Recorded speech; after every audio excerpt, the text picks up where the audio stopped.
Piala Dunia merupakan sebuah perayaan global, sebuah panggung untuk mimpi, drama, dan keindahan sepak bola. Tapi pada tahun 1978 di Argentina, pesta itu diselimuti oleh bayang-bayang gelap. Ini adalah kisah tentang bagaimana turnamen paling bergengsi di dunia menjadi perpaduan kompleks antara euforia olahraga dan penderitaan kemanusiaan.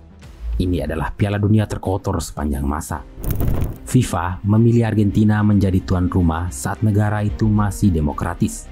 Namun 2 tahun sebelum Piala Dunia dimulai, tepatnya pada tanggal 24 Maret 1976, pemerintahan Presiden María Estela Martínez de Perón digulingkan oleh kudeta yang dipimpin oleh Jenderal Jorge Rafael Videla. Sejak junta militer berkuasa, penyelenggaraan Piala Dunia menjadi prioritas utama. Tujuannya yang jauh dari sekedar terkait olahraga, namun memanfaatkan perayaan tersebut sebagai alat komunikasi publik yang efektif untuk menutup kekejaman yang dilakukan oleh rezim tersebut.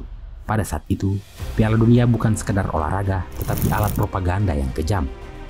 Dunia tidak tinggal diam. Organisasi seperti Amnesty International memimpin seruan boikot dengan slogan menggema, "Ya untuk sepak bola, tidak untuk penyiksaan." Beberapa pemain top dunia seperti Paul Breitner dan Johan Cruyff menolak bermain.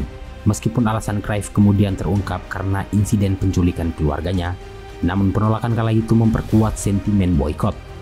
Meski menghadapi tekanan besar terkait hak asasi manusia, FIFA tetap bergeming. Mereka memilih untuk mempertahankan status quo politik, memungkinkan junta untuk menggunakan Piala Dunia sebagai pengalih perhatian domestik dan sarana pencitraan internasional. Di lapangan, kehadiran Jenderal Videla yang terus-menerus seolah menjadi pengingat.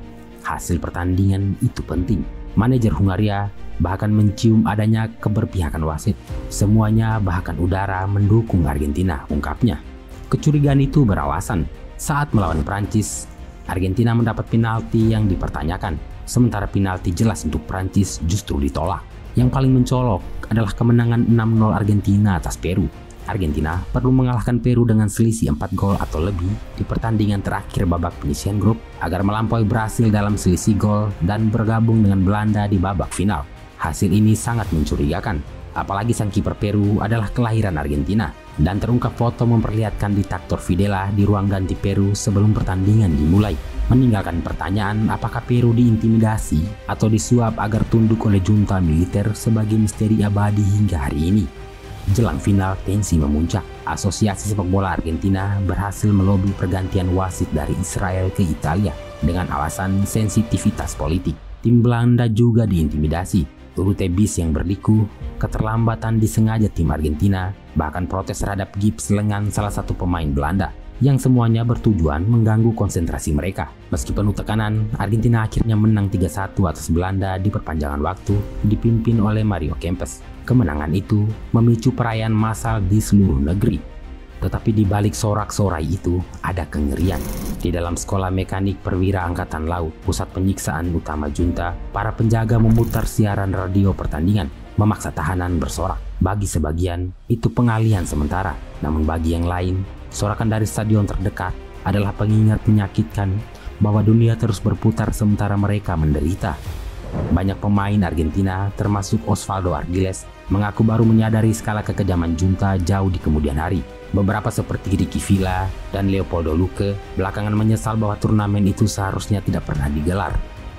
Piala Dunia 1978 adalah bros emas untuk penindasan, sebuah turnamen yang dibuat untuk membasuh muka para pembunuh di hadapan dunia, ungkap salah satu penyelenggara acara tersebut.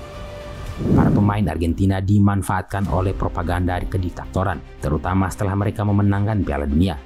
Menyakitkan mengetahui bahwa kami hanyalah pengalih perhatian. Menurut mantan pemain Osvaldo Ardiles, kami dimanfaatkan sebagai propaganda oleh militer. Tetapi kami juga menjadi penyejuk bagi banyak orang yang tertindas, yang akhirnya dapat kembali turun ke jalan, terbungkus bendera Argentina. Piala Dunia 1978 adalah pengingat pahit tentang bagaimana olahraga bisa dimanipulasi. Sebuah kemenangan di lapangan yang menyembunyikan kekejaman di luar, meninggalkan warisan yang kompleks dan menyakitkan bagi bangsa. Sekian.